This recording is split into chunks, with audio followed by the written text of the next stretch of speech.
আপনার ফোনে বারবার অপ্রয়োজনীয় অ্যাড আসতেছে। আপনার অজান্তেই আপনার তথ্য ব্যবহার হচ্ছে টার্গেট অ্যাড দেখাতে। এই সমস্যা থেকে বাঁচতে আজই বন্ধ করুন আপনার ফোনের অ্যাডভার্টাইজিং আইডি।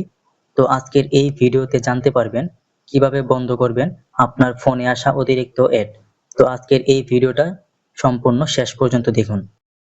ওকে, সবার প্রথম আপনার ফোন থেকে সেটিংস ওপেন করে নিতে হবে। তো আপনি সিম্পলি সেটিংস ওপেন করে নেবেন।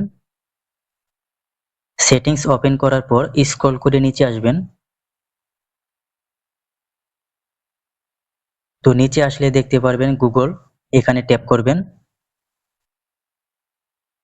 এরপর এখান থেকে অল সার্ভিস, এখানে ট্যাপ করবেন। এরপর এখান থেকে নিচে চলে আসবেন, তাহলে দেখতে পারবেন অ্যাডস, এখানে ট্যাপ করবেন। এরপর এখান থেকে ডিলিট অ্যাডভার্টাইজিং আইডি, এখানে ট্যাপ করবেন। এরপর এখান থেকে আরো একবার ডিলিট অ্যাডভার্টাইজিং আইডি, এখানে ট্যাপ করবেন। ব্যাস, তাহলেই কিন্তু আপনার ফোনে আগের চেয়ে অনেক কম অ্যাড আসবে। সো গাইস, আশা করি বুঝতেই পারছেন কিভাবে বন্ধ করবেন আপনার ফোনে আসা অতিরিক্ত অ্যাডস। তো আজকের ভিডিওতে এই পর্যন্তই। এরকমই আরো টিপস পেতে আমাদের পেজটিকে ফলো করে রাখতে পারেন এবং আমাদের ইউটিউব চ্যানেলটিকে সাবস্ক্রাইব করে পাশে আসা বেল আইকনটি প্রেস করে রাখতে পারেন। দেখা হচ্ছে খুব শীঘ্রই নতুন ভিডিওতে।